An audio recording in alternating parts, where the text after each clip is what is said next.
आपको पूरी तस्वीर ना हो, उसका दूसरा जवाब मिलना चाहिए आपको। सही फायदा तो यही है और इसीलिए हम लोगों ने आपको बुलाया है। बहुत बहुत शुक्रिया जिन्होंने सवाल किए, और कहीं ना कहीं अगर जवाब अधूरा रह जाए तो उसके बाद में क्या हम इससे रब्ता कर सकते हैं, इनका नंबर ले सकते हैं आप, ऐसा कुछ नहीं है।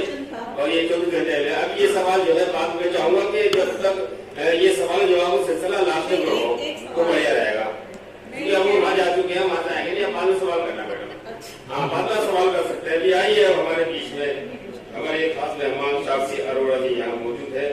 तो मैं बड़ी अदब से शाहदरा की आप LLC कलकत्ता है और हमारे बीच यहाँ मौजूद है। हम उनका दिल की गहराई से इस्तकबाल करते हैं। और महिलाओं के लिए तो चूंकि आज जितनी फैसिलिटी और चूंकि कांधे से कांधा मिलाकर जिस तरह महिलाएं हमारे देश में आगे बढ़ रही है, मैं एक बार चाहूंगा बहुत जोरदार तालियों से आप इस्तकबाल कीजिए। और दो शेर मैंने उनके लिए कहे कि देश की आन बान है साक्षी, देश की आन बान है साक्षी, महिला शक्ति की जान है साक्षी, जिनको कोई हिला नहीं सकता, एक ऐसी चट्टान है साक्षी। जोरदार तालियों से साक्षी का स्वागत करें। मैं निवेदन करता हूँ कि आए और अपने विचारों से अवगत कराएं।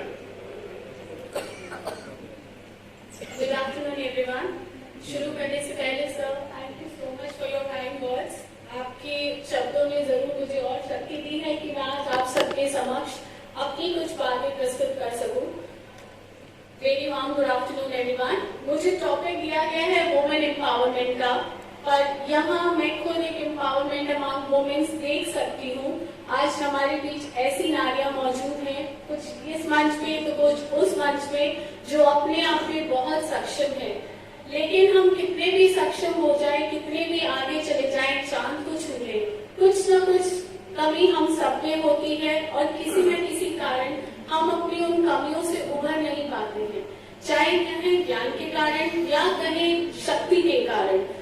उस शक्ति को आगे बढ़ाने के लिए हमारे संविधान ने, हमारी सरकार ने हमें बहुत सारे कानूनी अधिकार दिए हैं, लेकिन कई बार हमें उस कानूनी अधिकारों का आभास ही नहीं होता। हमें पता ही नहीं होता कि ये भी अधिकार हमारे पास है। हम इस अधिकार को इस्तेमाल करके अपनी शक्ति को, अपनी पावर को डबल कर सकते हैं। मैं आप लोगों के बीच ऐसी ही कुछ आज डिस्कशन करूंगी। आई एम सॉरी, मैंने एक PPT प्रेजेंट करी थी, पर कुछ कारण से मैं वो दिखा नहीं पाऊंगी, तो मैं बस आप लोगों से बातचीत करना चाहूंगी उसके बारे में। और जैसे कि आप लोगों ने देवेश सर का पूरा साथ दिया, उनके साथ इंटरैक्टिव रहे हैं, मेरी भी रिक्वेस्ट रहेगी कि हम इस सेशन को अच्छे से इंटरैक्टिव बनाएं, क्योंकि वुमेन एम्पावरमेंट, महिला सशक्तिकरण हम सब जानते हैं। हम आज इस मंच पर हैं तो कहीं ना कहीं बहुत सारी परेशानियां हमने अपने घरों में झेल करके आज इस मंच तक पहुंचे हैं। क्या सही है या नहीं? मैं जितनी महिलाएं हैं उनसे जानना चाहूंगी, क्या आप सबके लिए ये बहुत इजी बात था कि आप सब लोग यहाँ आए?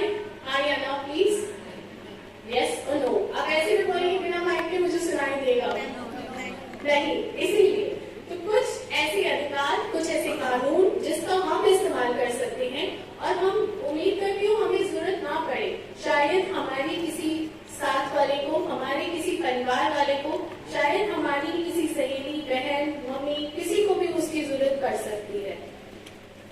अगर हम शुरुआत करें संविधान के अनुसार, बहुत से ऐसे वायलेंस हैं जिससे हर एक महिला जूझती है, और पहला वायलेंस हर महिला के लिए शुरू होता है उसी के घर के आंगन से।